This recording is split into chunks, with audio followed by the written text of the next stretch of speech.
Years 21 இயர்ஸ்ன்னு சொல்லி பயங்கரமாக என்னை வந்து கொஞ்சம் வயசான ஆள் மாதிரி காட்டுறாங்க. இது ஆக்சுவலி கொஞ்சம் யங்ஸ்டர்ஸ்க்கும் ரொம்ப பிடிக்கும். பீப்புள் வந்து ஒரு இந்த பிரெயினை வந்து கொஞ்சம் ட்விஸ்ட் பண்ணுற மாதிரி ஃபிலிமாக இருக்கிறதுனால. இல்லை டைரக்டர் ஃபஸ்ட்டு ப்ரொடியூசர் ஏதாச்சும் பேசுனாங்கன்னா படத்தை பற்றி சில பாயிண்ட்ஸ் சொன்னாங்கன்னா அதை பிடிச்சி ஏதாச்சும் பேசலாம். இப்போ நான் படத்தோட கான்டென்ட்டை சொல்லலாமா வேணாமா அப்படிங்கிற ஒரு கன்ஃபியூஷன் இருக்குது. ஒரு 10 வருஷத்துக்கு முன்னாடி பாலா டைரக்டர் அவர்களை சந்தித்த போது ஒரு கான்டென்ட்டில் நடித்தேன், ஒரு ஷார்ட் ஃபிலிமில். அது நடித்து ஒரு 15-20 நாள் கழித்து இன்டர்ஸ்டெல்லார் படம் ரிலீஸ் ஆச்சு. நம்ம ஊரில் இவ்வளோ அழகாக இவ்வளோ ஒரு குறிப்பிட்ட ஒரு பொருட்செலவில் ஒரு ஷார்ட் ஃபிலிம்லேயே இன்டர்ஸ்டெல்லாரில் பார்த்த அதே த்ரில்ல கொடுத்த ஒரு மனிதர். நிச்சயமா ஃபர்ஸி தமிழில் பெரிய அளவுக்கு கொண்டாடப்படும் பொழுது அதில் நாங்கள் ஷாஹித் கபூர் அவர்களை தாண்டி ஜீவா அவர்களை தான் பார்த்தோம் அப்படிங்கிறது நான் உங்ககிட்ட தெரிவிச்சுக்கணும்னு ஆசைப்படுறேன். அண்ட் இதெல்லாம் தாண்டி இதே மாதிரி நீங்கள் தொடர்ந்து வாங்க, நாங்கள் உங்களை கொண்டாட காத்துக்கிட்டே இருக்கோம் அப்படிங்கிற அந்த ஒரு விஷயத்தையும் சொல்லிட்டு கலகலப்பாக இந்த மேடையை அமைப்பதற்காக ஜீவா அவர்களை அழைக்கிறேன்.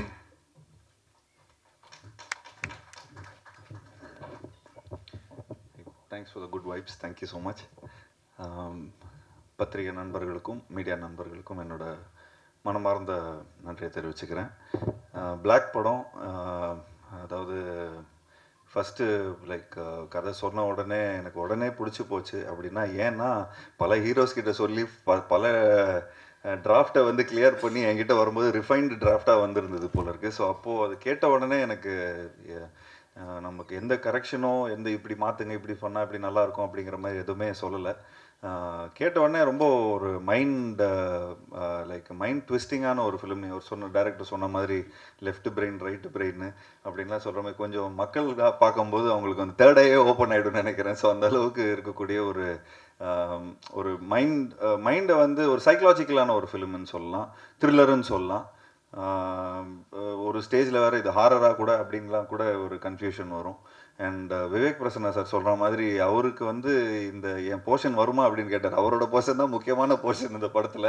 ஏன்னா அவர் தான் ரொம்ப ஒரு இந்த படத்துக்கான ஒரு எல்லா கொஸ்டின்ஸும் ஆன்சர்ஸ்க்கும், அதாவது இந்த படத்தோட கொஸ்டின்ஸ்க்கான ஆன்சர்ஸ் வந்து அவர் தான் கொடுப்பார் இந்த படத்தில்.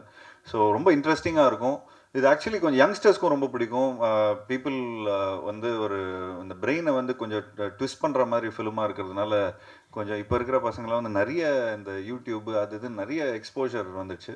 நிச்சயமாக இது வந்து இந்த கதை சொல்லும்போது எனக்கு வந்து அவங்க சொன்னாங்க இது வந்து ஒரு இங்கிலீஷ் படத்தோட ரீமேக் அப்படின்னு சொன்னாங்க. பட் நான் அந்த படத்தை பார்க்கல. ஐ ஸ்வேர் அந்த படத்தை நான் பார்க்கவே இல்லை. நீங்கள் சொன்ன கதையை அப்படியே வந்து நடிச்சிட்டேன். ஏன்னா அந்த படத்தை பார்த்து எதாவது இம்ப்ரூவைஸ் பண்ணுறோன்னு சொல்லி எதாவது கன்ஃபியூஸ் பண்ணிவிட போகிறோன்னு சொல்லி இந்த ஹோல் டீமோட அப்படியே அப்படியே ஒன்றி போய் இந்த படத்தை பண்ணோம். கிட்டத்தட்ட எல்லாம் இந்த படம் ஃபுல்லாகவே பிளாக்னு சொன்னதுக்கு ரொம்ப முக்கியமான காரணம் ஃபஸ்ட்டு இந்த படம் ஃபுல்லாகவே நைட் ஷூட் தான் பண்ணோம். ஸோ கன்ஃபியூஸ் ஆகிடுச்சு எங்களோட சிஸ்டம் எல்லாம்.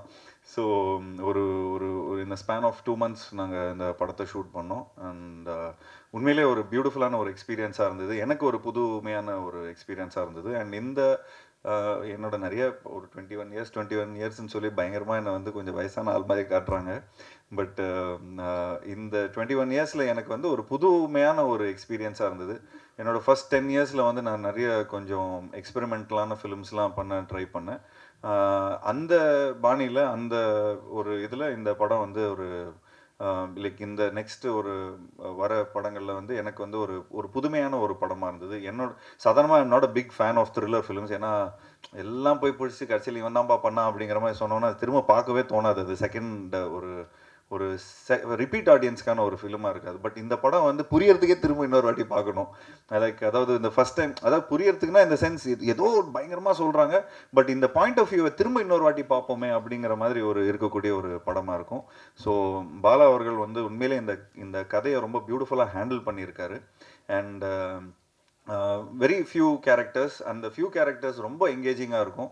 சாதாரணமாக வந்து பல படங்கள் பல ஒரு சாங்கு அந்த மாதிரிலாம் இருக்கிறத விட இப்போது கொஞ்சம் எவ்வளோக்கு எவ்வளோ எங்கேஜிங்காக இருக்கும் அப்படின்னு. இப்போ நான் வந்து சமீபத்தில் இந்த ஓடிடி பிளாட்ஃபார்ம்ஸோட ஹெட்ஸ் எல்லாம் மீட் பண்ணும்போது அவங்க வந்து இந்த இந்த அட்டென்ஷன் போகாமல் இருக்கிறதுக்காக தான் படங்கள் நிறைய எடுக்கிறாங்க. ஏன்னா ஏதாவது ஒரு காமெடி பார்க்குறோம், ஏதாவது ஒன்று இது பண்ணுறோம், சாங் ஒன்று பார்க்குறோம், டக்குன்னு பசங்க வந்து வாட்ஸ்அப் பார்க்குறாங்க, இன்ஸ்டாகிராம் பார்க்குறாங்க, படம் ஓடினே இருக்கும். அப்படியே மேலே இந்த பால்கனிலேருந்துலாம் பார்க்கும்போது பார்த்தா அப்படியே நிறைய ஃபோன்ஸ்லாம் ஆனாகவே இருக்கும். சரி என்னடா இது ஃபோன் வந்து ஆன் பண்ணி அவங்களுக்கு அந்த என்டர்டெயின்மெண்ட் பிடிக்கல, இந்த என்டர்டெயின்மெண்ட் பிடிக்கிற அளவுக்கு இருக்கே அப்படிங்கிற மாதிரி இருக்கும். ஸோ அப்போது இந்த மாதிரி ஒரு படம் பண்ணும்போது நிச்சயமாக அவங்களுக்கு வந்து ஒரு ஃப்ரேம் மிஸ் பண்ணிட்டா கூட ஐயோ கதை வந்து நம்ம மிஸ் பண்ணிட்டோமே அப்படிங்கிற மாதிரி இருக்கும். ஸோ நிச்சயமாக அந்த ஒரு படம் வந்து ஒரு ஒரு ஒரு ரொம்ப வித்தியாசமான ஒரு படமாக இருக்கும். சாதாரணமாக அது வந்து ஒரு ஒரு ரொம்ப ஒரு ஓல்டு வேர்ட் ஆயிடுச்சு இந்த ஒரு டிஃப்ரெண்ட்டான ஒரு ஃபிலிம் அப்படிங்கிற மாதிரி. பட் இந்த ஒரு படம் வந்து வித்தியாசமான ஒரு படமாக இருக்கும், அதே மாதிரி ஒரு சுவாரஸ்யமான ஒரு படமாக இருக்கும். ஸோ இந்த படத்தில் ஒர்க் பண்ண எல்லா டெக்னீஷியன்ஸும் ரொம்ப மெனக்கட்டு ரொம்ப ரொம்ப கஷ்டப்பட்டு ஒர்க் பண்ணியிருக்காங்க. ஸோ ஆப்வியஸ்லி கோகுல் இந்த படத்தோட சினிமாட்டோகிராஃபர் அவர் வந்து இந்த left brain right brain logic தான் லெஃப்ட் பிரெயினில் ப்ரோ. அதான் அந்த அந்த logic creative brain is always என்ன வேணாலும் நம்ம சொல்லிக்கலாம். அது கொஞ்சம் அனிமேஷன் மாயாஜாலம் அதெல்லாம் அதில் வரும். பட் இந்த படத்துக்கு வந்து அந்த லெஃப்ட் பிரெயின் வந்து ரொம்ப இம்பார்ட்டன்ஸ் கொடுக்க வேண்டியதாக இருக்குது. ஏன்னா it has to make a lot of logic. இந்த லாஜிக் இருந்தால் தான் இந்த இந்த இந்த ஸ்கிரிப்ட் இப்படி ஒர்க் ஆகும். So it was lovely working with you Gokul and thank you so much. And obviously இந்த மாதிரி ஒரு படத்தில் வந்து நீங்கள் எல்லாருமே உங்கள் டீமுக்கு என்னோட நன்றியை தெரிவிச்சுக்கிறேன். அண்ட் ஒரு விஷயம் நான் சொல்லிக்கிறேன், நான் தான் உங்களோட என்டர்டெயின்மெண்ட்டு. ஏன்னா இந்த படம் ரொம்ப பயங்கரமான த்ரில்லராக இருக்கும், ரொம்ப ஒரு ஷூட்டிங் ஸ்பாட்டே ரொம்ப இன்டென்ஸாக இருக்கும். அண்ட் டைலாக்ஸ்லாம் ரொம்ப ட்விஸ்டடாக இருக்கும். அண்ட் ஈவன் பிரியா பவானி சங்கர் அவங்களும் இந்த படத்தில் டைலாக்ஸ்லாம் பேசும்போது எப்படி நான் இது சொல்கிறது, எப்படி இது பண்ணுறது, அப்பப்போ கொஞ்சம் வாக்குவாதமும் வந்துட்டு இருக்கும் டைரக்டரோட. பட் அப்போது நம்ம வந்து கதையாக நம்ம அதை அண்டர்ஸ்டாண்ட் பண்ணும்போது பார்த்துக்கிட்டிங்கன்னா அது ரொம்ப ஒரு அந்த டைலாக் கூட ரொம்ப இம்பார்ட்டண்ட்டாக இருக்கும். அந்த அந்த அந்த படத்துக்கான ஒரு அந்த அந்த கதையோட கருவுக்கு ரொம்ப இம்பார்ட்டண்ட்டாக இருக்கும். அண்ட் எடிட்டர் சார் ரொம்ப நல்லா இருக்குது, அதாவது ட்ரெய்லர் ரொம்ப பியூட்டிஃபுல்லாக இருக்குது. உங்களோட படங்கள் எல்லாமே சூப்பராக பார்த்து ரசிச்சிருக்கிறேன். அண்ட் நீங்கள் உங்களுக்கு ஆக்சுவலி 2 படம் ரிலீஸு இந்த இந்த இந்த இந்த ரிலீஸில். ஸோ நிச்சயமாக உங்களுக்கு வந்து ஒரு dilemma left brain right brain தான் உங்களுக்கும் இந்த இது இருக்கும். So I am very much looking forward for அதாவது இந்த படத்தில் எப்படி நீங்கள் வந்து ஸ்டோரி சொல்லியிருக்கீங்க, எப்படி ஒரு எடிட்டராக எப்படி நீங்கள் அந்த சொல்லியிருக்கீங்க, நானே ரொம்ப ஆர்வத்தில் இருக்கிறேன் படம் பார்க்குறதுக்கு. And obviously working with Priya was good. And Priya வந்து நான் ரொம்ப வருஷமாக எனக்கு தெரியும். லைக் அவங்க என்னை இன்டர்வியூ எடுத்த காலத்துலேருந்து இன்னும் வரைக்கும் ஷீ இஸ் லைக் லைக் நிறைய ஷோஸ்லலாம் நான் பார்த்துருக்கிறேன். சும்மா கலாய்ச்சிட்டு எதாவது பேசிகிட்டே இருப்பேன். But it was lovely working with her. And thanks to Prabhu sir. எனக்கு வந்து இந்த படம் வந்து அவங்களோட லைக் இதுலேயே நிறைய ஹீரோஸ் இருக்கிறாங்க. லைக் சூர்யா சார் இருக்கார், கார்த்திக் இருக்கார். பட் இந்த மாதிரி எனக்கு ஒரு கதை கொடுத்தது எனக்கு தேங்க்யூ ஸோ மச். அண்ட் இன்னும் மேலும் இந்த மாதிரி நிறைய படங்கள் நம்ம பண்ணோம். இன்னும் லைக் எனக்கும் ஆக்டிங்க்கான ஒரு நல்ல ஸ்கோப் உள்ள ஒரு படமாக இருந்தது இது. அதே மாதிரி இன்னும் நிறைய படங்கள் உங்களோட நான் ஒர்க் பண்ணோம். அண்ட் பிரபு அவர்கிட்ட சொல்ல போகும்போது ஒரு வாட்டி ஃப்ளைட்டில் கூட நான் கார்த்திகை மீட் பண்ணும்போது அவங்க சொன்னாங்க, இந்த டீமே லைக் அந்த potential team like not only அவங்க ட்ரீம் வாரியர்ஸில் பொட்டென்ஷியல் டீமில் வந்து என்ன சொன்னாங்கன்னா, அந்த மாதிரி தங்கா பிரபாகர் அவங்க எல்லாருமே சேர்ந்து நிறைய மெனக்கடல் எடுத்துப்பாங்க. அவ்வளோ சீக்கிரமாக அந்த ஃபஸ்ட் டிராஃப்டை கொடுத்துட மாட்டாங்க. ஸோ ஐ திங்க் இன்ன வரைக்கும் நானே படம் பார்க்காம இருக்கிறேன். டப்பிங்கில் பார்க்கும்போது எனக்கு உண்மையிலே ரொம்ப ஒரு மாதிரி ரொம்ப எங்கேஜிங்காக இருந்தது. என் கூட இருந்த ஃப்ரெண்ட்ஸ்லாம் கூட வந்து நான் கொஞ்சம் டப்பிங் பண்ணும்போது கொஞ்சம் சரி ஒரு 2-3 ஃப்ரேம் பாரு, ஒரு ரீல் பாரு, அப்படி எப்படி இருக்குது படம் பாரு அப்படின்லாம் நான் சொல்லியிருக்கிறேன். இது சம்திங் இது என்னமோ இருக்குதுடா இந்த படத்தில், ஏதோ ஒரு இருக்குதுடா அப்படின்னு சொல்லி அவங்களே பயங்கர ஒரு இன்க்வசிவ்னஸ் எடுத்து இது பண்ணாங்க. And thanks for giving me this beautiful film. And வேறு ஏதாவது மிஸ் பண்ணிட்டேன்னா, சாம் வந்து ஏற்கனவே நாங்கள் கொரில்லாவில் ஒர்க் பண்ணியிருக்கிறோம். அண்ட் அதில் அந்த யாரடி நீங்கள் அந்த சாங் வந்து உண்மையிலேயே ரொம்ப ஒரு சூப்பர் சாங். அண்ட் அந்த பாணியில் இந்த சாங்கும் நிச்சயமாக மக்கள் மத்தியில் போய் ரீச் ஆகும்னு நினைக்கிறேன்.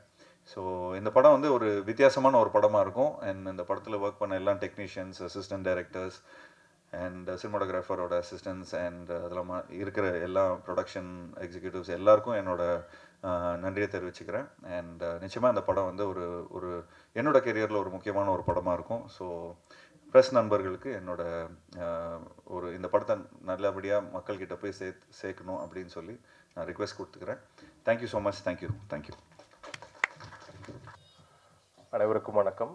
ப்ரெசன்ட் மீடியா நண்பர்களுக்கு முதல் வணக்கம். இல்லை டைரக்டர் ஃபஸ்ட்டு, ப்ரொடியூசர் ஏதாச்சும் பேசுனாங்கன்னா படத்தை பற்றி சில பாயிண்ட்ஸ் சொன்னாங்கன்னா அதை பிடிச்சி ஏதாச்சும் பேசலாம். இப்போ நான் படத்தோட கான்டென்ட்டை சொல்லலாமா வேணாமா அப்படிங்கிற ஒரு கன்ஃபியூஷன் இருக்குது. ஏதாச்சும் சொல்லலாமா, எதையாச்சும் ஒன்று சொல்லுங்கிறீங்களா? ஓகே. சயின்டிஃபிக் த்ரில்லர் இந்தியன் சினிமாவுக்கு ரொம்ப அரிதிலும் அரிதாக பழக்கப்பட்ட ஒரு கான்டென்ட். தமிழ் சினிமாவில் அது ரொம்ப ரொம்ப ரொம்ப ரொம்ப குறைவு. அது ஒரு ஷார்ட்டாக இருக்கலாம், இல்லை ஒரு எழுத்தாக வந்துட்டு போயிருக்கலாம். ஒரு 10 வருஷத்துக்கு முன்னாடி பாலா டைரக்டர் அவர்களை சந்தித்த போது ஒரு கான்டென்ட்டில் நடித்தேன், ஒரு ஷார்ட் ஃபிலிமில்.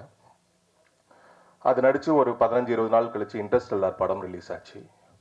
நம்ம ஊரில் இவ்வளோ அழகாக இவ்வளோ ஒரு குறிப்பிட்ட ஒரு பொருட்செலவில் ஒரு ஷார்ட் ஃபிலிம்லேயே இன்டர்ஸ்டெல்லாரில் பார்த்த அதே த்ரில்லை கொடுத்த ஒரு மனிதர் 10 வருடம் நடுவில் ஒரு கான்டாக்டே இல்லை. சொல்கிற மாதிரி வேற ஒரு யூனிவர்ஸுக்கு போயிட்டாருன்னு நினைக்கிறேன். ஸோ மறுபடியும் அவர் இந்த யூனிவர்ஸுக்கு கூட்டிகிட்டு வந்திருக்கோம். So thank you so much brother, இந்த மாதிரி ஒரு ரைட்டிங்க்கு. ஏன்னா அறிவியல் சார்ந்து படம் வர்றதுங்கிறது கஷ்டம். அது நிறைய நாலேஜ் இருந்தால் மட்டும்தான் அதை கான்டென்ட்டில் கொண்டு வர முடியும், அதை ஸ்க்ரீன் பிளேவாக எழுத முடியும். ஏன்னா அவர் பேசுகிறப்ப பார்த்தீங்கன்னா ஃபிசிக்ஸ், மெட்டாஃபிசிக்ஸ், இந்த மாதிரி நிறைய பழக்கத்தில் இல்லாத படித்தவர்கள் மட்டுமே பிரயோகப்படுத்தக்கூடிய வார்த்தைகளாகவே இருக்கும். அந்த வகையில் ஒரு அறிவுள்ள ஒரு அறிவியல் தெரிந்த ஒரு இயக்குனர் நம் தமிழ் சினிமாவுக்கு கிடைத்தது பெரும் மகிழ்ச்சி. அவரை நமக்கு பிடித்த potential studio, Prabhu sir, Prakash sir, Gopinath sir, Thangaprabhakar sir, இவங்க எல்லாம் தேர்ந்தெடுத்து அவரை இப்போ முதல் படம் அவருக்கு கொடுத்துருக்கிறது பெரும் மகிழ்ச்சி. எப்பவுமே ரொம்ப அழகா வித்தியாசமான கதைகளில் ஜீவா பிரதரை ஃபஸ்ட்டு நான் பார்த்தோன்னே கொரில்லா படத்தப்போ, எப்படி பிரதர் அவ்வளோ சின்ன வயசில் ராம் நடிச்சிங்க, கட்டுரை தமிழ் நடிச்சிங்க கேட்டப்போ அவர் பார்த்து சிரிச்சிட்டே இருந்தார். அவங்க சொல்கிறது நல்லா இருக்கும் பிரதர், அது அப்படியே பண்ணால் போதும், நல்லா வந்துடும். ஸோ இந்த மாதிரி எல்லா கதைகளும் தன்னோட தனித்துவமும் இயக்குனரோட எழுத்துக்கு எந்த அளவுக்கு தன்னோட நடிப்பு மூலமாக உறுதுணையாக இருக்கணுமோ இன்னைக்கு வரைக்கும் இருந்துட்டு இருக்க ஒரு பெஸ்ட் பர்சன், ஜோவியல் பர்சன், ரொம்ப ஜாலியாக இருக்கும் அவருக்கு ஒர்க் பண்ணுறது. ஜீவா பிரதர் இந்த கதைக்கு மிகவும் பொருத்தமான நம்பிக்கையான ஒரு ஹீரோ. ஸோ இந்த படம் பார்க்குறப்போ உங்களுக்கு கண்டிப்பாக புரியும். அப்புறம் ஃபிலோமின் மாநகரம் படத்தில் நடித்தப்போ பழக ஆரம்பிச்சது, ஒவ்வொரு மேடையிலையும் பார்த்துட்ருக்கோம். Love you darling. என்னோட போர்ஷன் எது கட்டாகலை இல்லை? Thank you so much. And DOP Gokul sir, பன்னேரம் பத்மினியும் பார்த்துட்டு அருண் அவர்களிடம் அந்த படத்தோட இயக்குனர்கிட்ட பேசிட்டு இருக்கும்போது அவங்களுக்கு இடையான பாண்ட் எப்படி, அவங்க 2 பேரும் எப்படி ஒரு கதைக்குள்ளே பேசிக்கிறாங்கங்கிறது, பாலாவும் கோகுல் பிரதர் அவர்களும் எப்படி செட்டில் வேலை பார்த்தாங்க அப்படிங்கிறதும் ரொம்ப ஆத்மார்த்தமாக இந்த கதைக்கு உழைச்சிருக்காங்க. இந்த படத்தில் எனக்கு இதுவரைக்கும் பண்ணாத ரொம்ப ரொம்ப வித்தியாசமான ஒரு கதாபாத்திரத்தை எனக்கு கொடுத்துருக்காரு பாலா அவர்கள். ஸோ ரொம்ப ரொம்ப நன்றி. இப்படி ஒரு கதாபாத்திரம் வளர்ந்து வர ஒரு நடிகனுக்கு கிடைக்கிறது ரொம்ப அபூர்வம். அந்த வகையில் I'm so blessed. Thank you so much brother once again. And Sam CS background king. So அவரோட மியூசிக் எப்படி இருக்குன்னு நம்ம அவரோட பாடல்கள் மூலமாகவும் சரி, பிஜிஎம் மூலமாகவும் சரி, அந்த படத்தோட டெம்போவை கொண்டு போயிட்டே இருப்பார், ஆடியன்ஸோட கவனம் சிதறாமல். இந்த படத்துலையும் அதே தான் இருக்கும். ஸோ வந்திருக்கக்கூடிய அனைத்து பத்திரிகை நண்பர்களுக்கு மீண்டும் ஒரு முறை நன்றி சொல்லிக் கொள்கிறேன். இந்த படம் வருகிற 11ஆம் தேதி ரிலீஸ் ஆகுது. மக்களுக்கு பிடித்தமான எல்லோரும் கண்டிப்பாக 1க்கு 2 முறை இந்த படத்தை பார்ப்பீர்கள் என்று நிச்சயமாக என்னால் சொல்ல முடியும். நன்றி, வணக்கம்.